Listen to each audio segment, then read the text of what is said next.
The hidden WWII story they tried to erase didn't disappear because it wasn't real. It disappeared because someone decided it was inconvenient, and the letter that changed everything didn't arrive with fireworks or headlines. It arrived like a quiet weapon made of paper, the kind that can undo a lie that's been standing for decades. Stay with me, because in this hidden WWII story, you're going to see how one man survived not only a war, but the silence after it, why the world tried to file him away like he never existed, and how a single letter forced a town, an institution, and a family to face the truth they'd been avoiding. Before we jump in, quick favor that genuinely helps keep this channel alive. Subscribe, hit like, and drop a comment. It helps the video reach more people and keeps these stories coming. All right, no fluff. Let's go straight into the hidden WWII story they tried to erase. It starts the way most erased stories start, with someone who didn't fit the version of history people wanted to tell. His name in the records was incomplete at first. Some documents used a last name only, others used a number. In one folder, he was just subject. If you looked at those pages without context, you'd think he was a clerical detail, a line item, a burden to process. But he was a person, and his life had a shape long before the war tried to flatten it. He grew up in a small European city where the streets were narrow and everyone knew everyone's business. His mother believed that God sees what people hide, and she meant it as comfort, not threat. His father believed that surviving meant keeping your head down. He learned early how to read a room, how to soften his voice, how to become smaller when danger was near. He also learned something else, something that would save him later. He learned to observe, to notice patterns, to remember names, to recognize the difference between people who follow rules and people who worship them. When the war swallowed his country, it didn't arrive like a single moment. It arrived like a tightening. First new flags, then new uniforms, then new rules. Then the kind of fear that makes normal people act like strangers. Some neighbors turned colder, some turned louder, and some became helpful in a way that felt suspicious, like they were practicing for a role. He tried to live quietly. He worked when he could. He avoided attention. He avoided anything that could be used against him. But the war wasn't interested in quiet. The war was interested in control, and control doesn't stop with the battlefield. Control reaches into paperwork, into labels, into the stories people are allowed to tell about themselves. At some point, he was taken, not because he had stolen something, not because he had attacked anyone, not because he was a soldier on a front line. He was taken because someone decided a part of who he was made him disposable. That's the first brutal truth in this hidden WWII story they tried to erase. The war didn't only target enemies with weapons, it targeted identities it wanted to eliminate, and it did it with stamps, lists, and quiet administrative cruelty. He ended up in a place that looked ordinary from a distance, fences, gates, watchposts, the kind of place that could be mistaken for a harsh work camp if you didn't look too closely. Inside, time moved differently. Days were counted not by calendars, but by small survival calculations. Where to stand, when to speak, when to be invisible, how to keep your mind from breaking under constant humiliation. He learned to measure danger in details. A guard's mood, a new set of instructions, a rumor moving through the barracks. He also learned the second truth of the hidden WWII story. Even in systems built to crush people, humanity sometimes shows up in small, risky ways. A piece of bread passed quietly, a warning whispered, a glance that said, "I see you," when the rules demanded, "You don't exist." But survival came with a cost. The cost wasn't just physical, it was psychological. When you're treated like you're not supposed to exist, you start to wonder if you're allowed to exist in your own head. You start to fear your own name. You start to fear memory, because memory becomes dangerous. And he made a choice that many survivors later make, for reasons that outsiders don't always understand. He decided that if he lived, he would live quietly, not because he agreed with the silence, but because silence felt safer than being erased again. Then the war shifted, the sounds changed, the rhythms changed, the rumors changed. People spoke about approaching forces and collapsing lines, but nobody trusted good news. Good news could be a trap. Good news could be the last thing you heard before something worse. The day the gate opened, it didn't feel like victory. It felt like confusion. He was sitting when it happened because he had learned not to rush toward anything. He sat carefully on a bench near an open area, as if testing whether rest was allowed. That detail mattered. Sitting is ordinary, but for someone trained by terror, sitting can feel like an illegal act, like you're taking space you don't deserve. That's when he saw the Americans. To the outside world, liberation is often pictured as a single heroic image. But on the ground, liberation can look like cautious steps, clipped conversations, translators trying to make sense of chaos, and officers who suddenly become responsible not only for ending a fight, but for saving human beings who have been treated as less than human. An American Navy captain was among the officers assigned to process what was happening. Not a politician, not a famous commander, just an officer with a clipboard, official papers, and a job that required him to look people in the eye and decide what would happen next. Here's where the hidden WWII story they tried to erase becomes personal. The prisoner expected suspicion.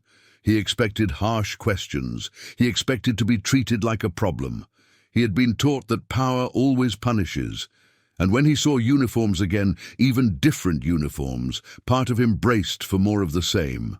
But the Navy captain didn't bark. He didn't sneer. He didn't treat the man like a symbol. He treated him like a person who had survived something most people can't imagine. He asked the translator to slow down. He asked for water. He spoke in a calm tone that didn't demand gratitude. Then came the moment that changed the trajectory of the story, the moment that later would echo inside a letter. The captain saw the mark that had been used to categorize the prisoner, the label that made him dangerous in the eyes of that system. The captain asked what it meant. The translator hesitated. That hesitation is a real part of history, because even after liberation, many people were still afraid of saying certain truths out loud. The war wasn't only fought with guns, it was fought with stigma, and stigma often survives battles. But the prisoner, exhausted and careful, answered anyway, not as a speech, as a fact. He explained as simply as he could what the symbol meant and why it had made him a target. The captain listened, and instead of recoiling, instead of stepping back, he did something small but radical. He said through the translator, "You are safe now. You will not be punished for who you are." You might think that sentence is ordinary. It isn't. In that moment, it wasn't just comfort, it was a choice, because the world he was about to enter still didn't guarantee safety. Paperwork still mattered. Labels still mattered. Post-war systems didn't automatically become just. In many places, people who survived certain forms of persecution were still treated with suspicion or shame even after the regime that targeted them was gone. The war ended, but the stigma didn't. The captain knew that the way a person was classified could decide what happened to them next, whether they received assistance, whether they were treated as victims, whether they were believed, whether they were allowed to rebuild. So the captain asked for an interpreter and a local administrator. He demanded clarity. He demanded proper processing, not perfect justice, but better than what had existed. He wrote notes on his clipboard. He created a paper trail. And that paper trail is the seed of the letter that changed everything. Because in bureaucratic history, what isn't written often didn't happen, and what is written becomes hard to erase, even if people try. The prisoner survived the immediate aftermath. He received basic care. He was moved through a system of displaced persons and temporary shelters and interviews. He learned to answer questions carefully. He learned which truths opened doors and which truths closed them. He learned that liberation didn't mean the end of fear.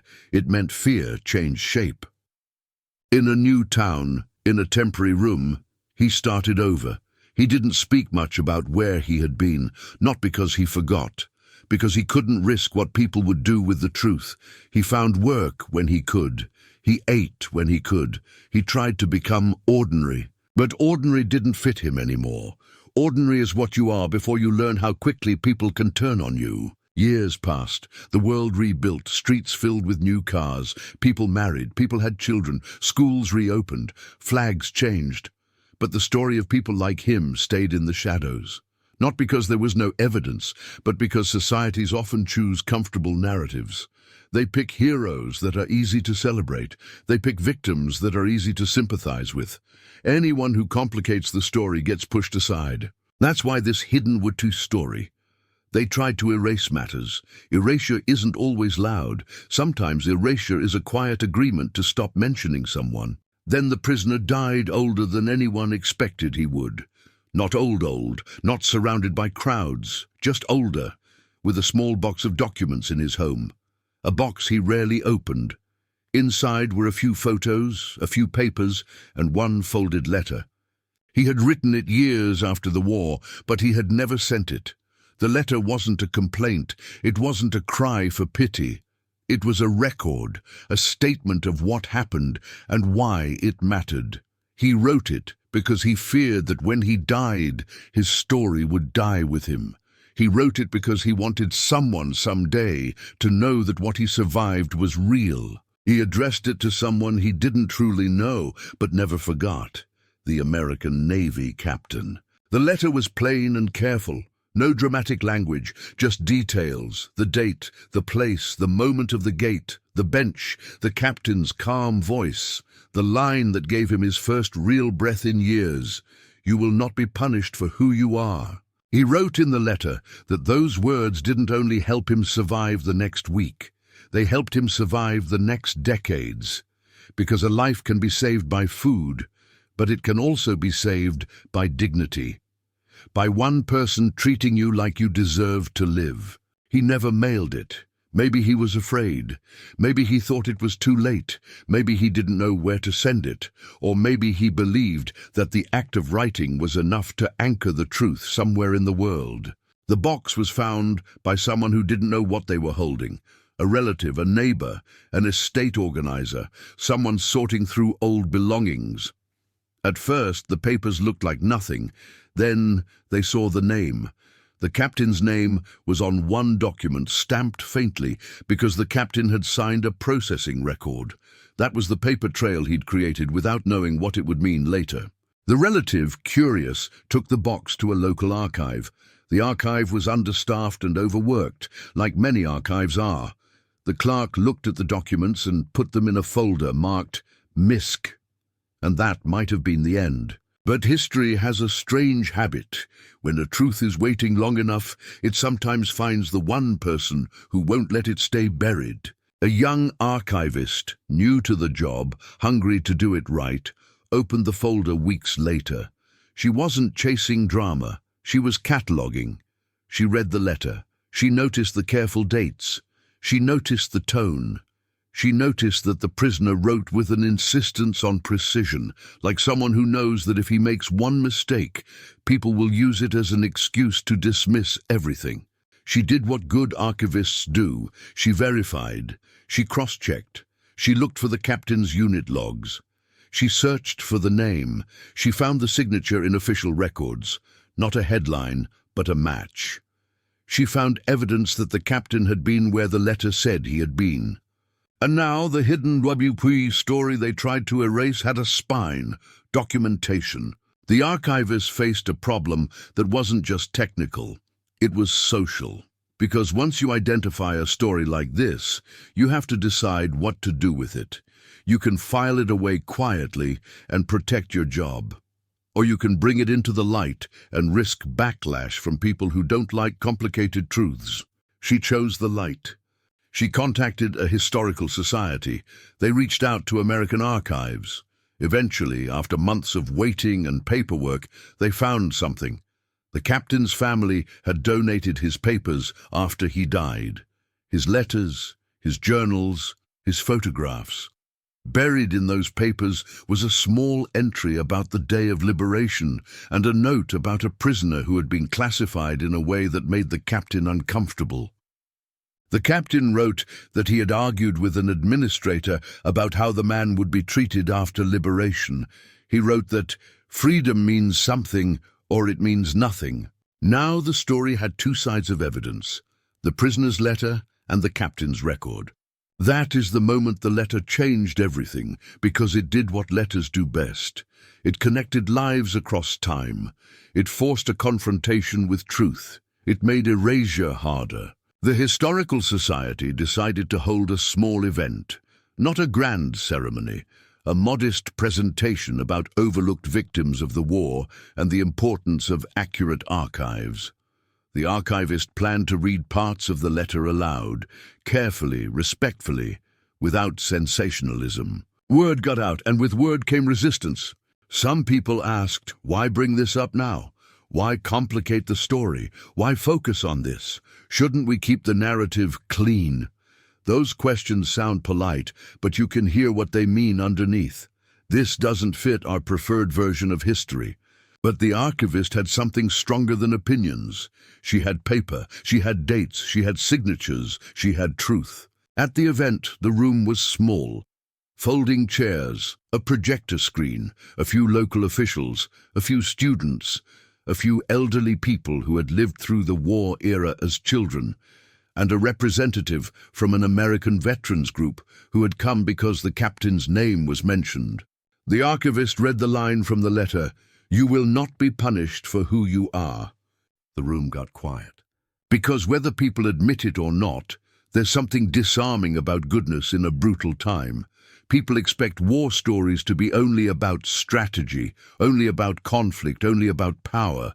But sometimes a war story is about one person refusing to treat another person as less than human. That kind of moment makes people uncomfortable because it makes the moral standard obvious. Then the archivist read another part. The prisoner wrote that after the war, many doors remained closed, that he learned to hide again, that some types of suffering were considered acceptable to acknowledge, while others were treated like shame. He wrote that he lived quietly, not because he agreed with the silence, but because he didn't trust the world to protect him. You could feel the audience shifting.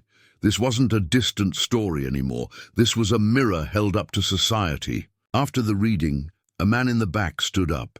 He was older, with a stiff posture, the kind you see in people who have carried duty for a long time. He said he had served in the military.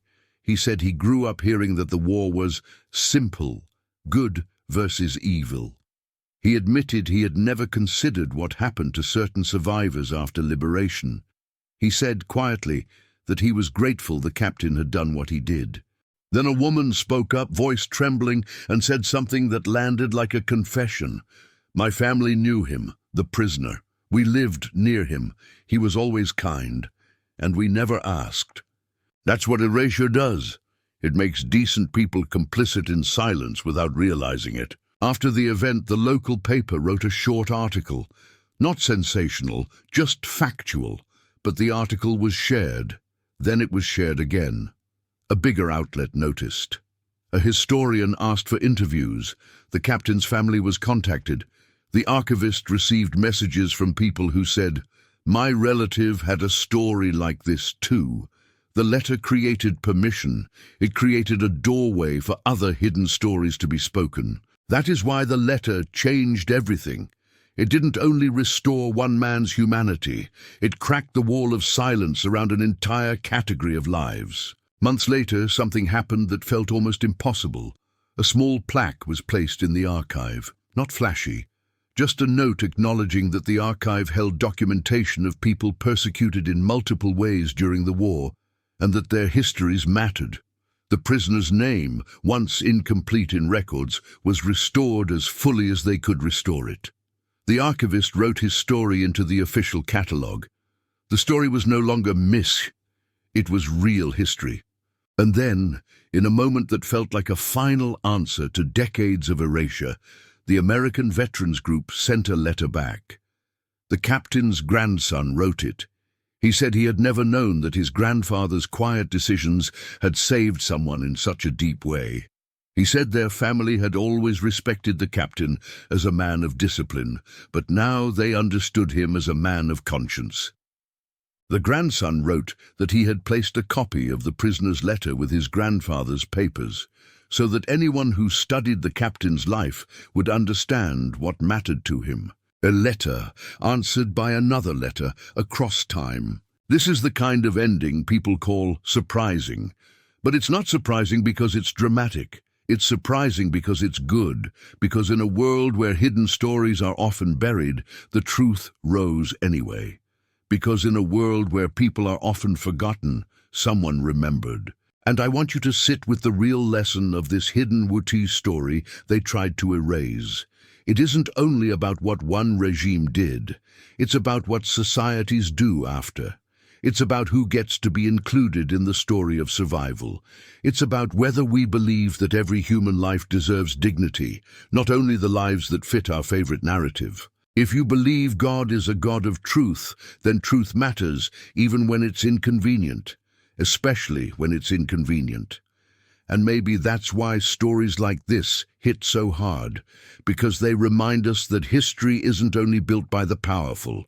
History is also built by ordinary people doing one decent thing at the right moment and by someone, decades later, refusing to let that decency be erased. Now I want to hear from you. Do you think the most powerful part of this story is the captain's decision in the moment, or the fact that the letter survived long enough to change the record? Tell me in the comments which part stayed with you and why.